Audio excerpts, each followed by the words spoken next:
Kumusta mga kaibigan?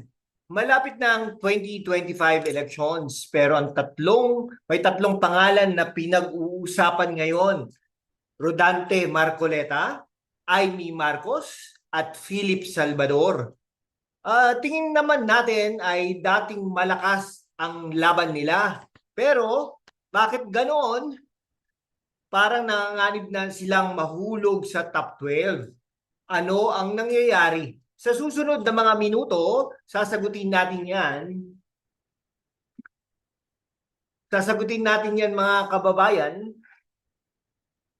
gamit ang surveys, kwento at sekreto sa likod ng kanilang mga kandidatura.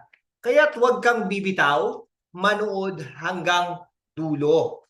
Siyempre, may mga shocking statistics tayo, political twist at isang tanong, may pag-asa pa ba sila? Alamin natin.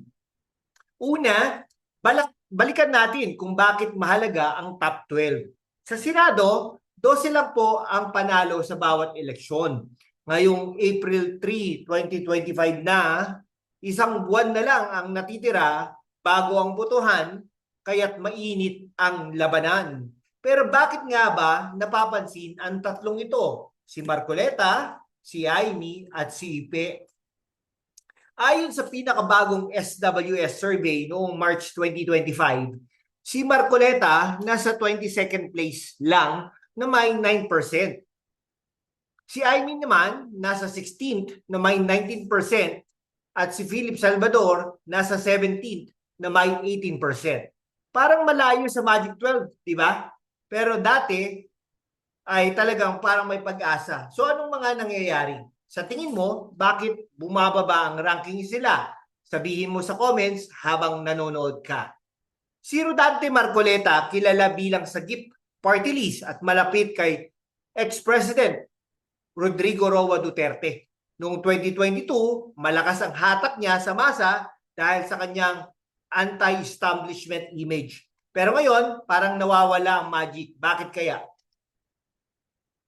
Noong Oktubre 2024, nasa 31.88% siya ayon sa isang survey. Pero sa March 2025, kumonti na lang yata.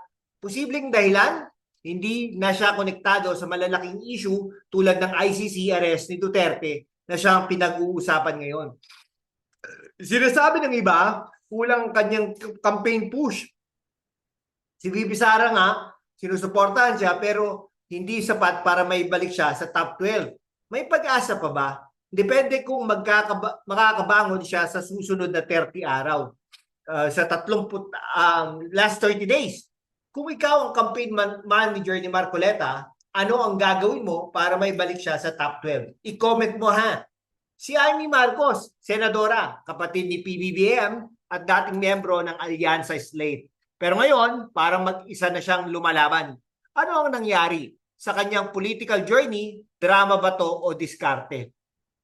Noong January 2025, nasa 7 to 12 pa siya sa Pulse Asia.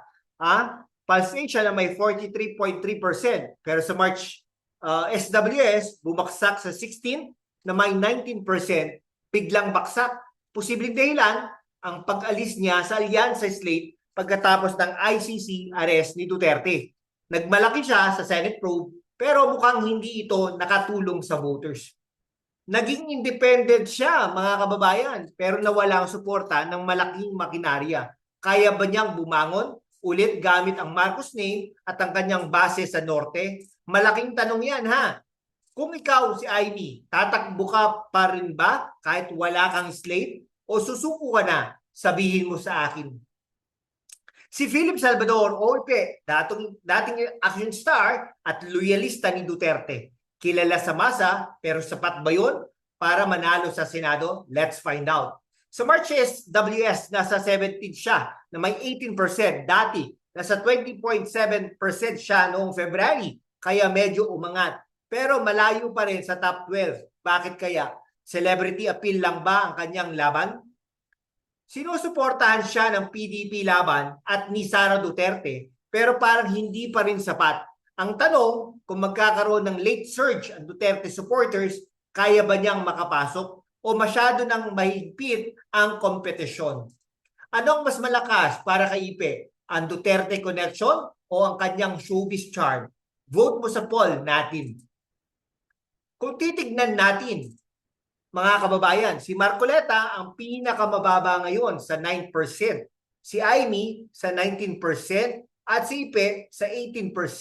Pero sino ang may pinakamalaking chance na makabangon? Si Amy na may experience at name recall, si Ipe na may Duterte boost o si Marcoleta kung magkakaroon ng miracle.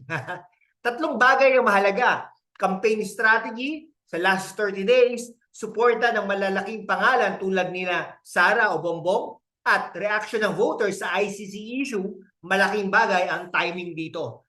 Kung ikaw ang tatanungin, si Amy pa rin ba ang pinakamalaking pag-asa pero kailangan niyang mag-double time? Si Ipe, depende sa Duterte Magic. Si Marcoleta, sorry, parang mahirap na. Pero ikaw, ano sa tingin mo?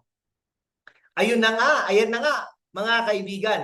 Nalaman natin ang katotohanan sa likod ng laban ni Marcoleta, Amy at Ipe. Malapit na ang eleksyon at ikaw ang magdidesisyon kung sino ang karapat-dapat sa top 12. Kaya't huwag kalimutang magrehistro at huwag kalimutang bumoto sa Mayo 12. Kung nagustuhan mo tong video na ito, i-like, i-share, at i-subscribe na rin para updated ka sa 2025 elections. Sabihin mo rin sa comments, sino sa tingin mo makakapasok sa top 12. Salamat sa panonood at hanggang sa susunod na kabanata. Maraming salamat po sa inyong lahat. Pabuhay po kayo.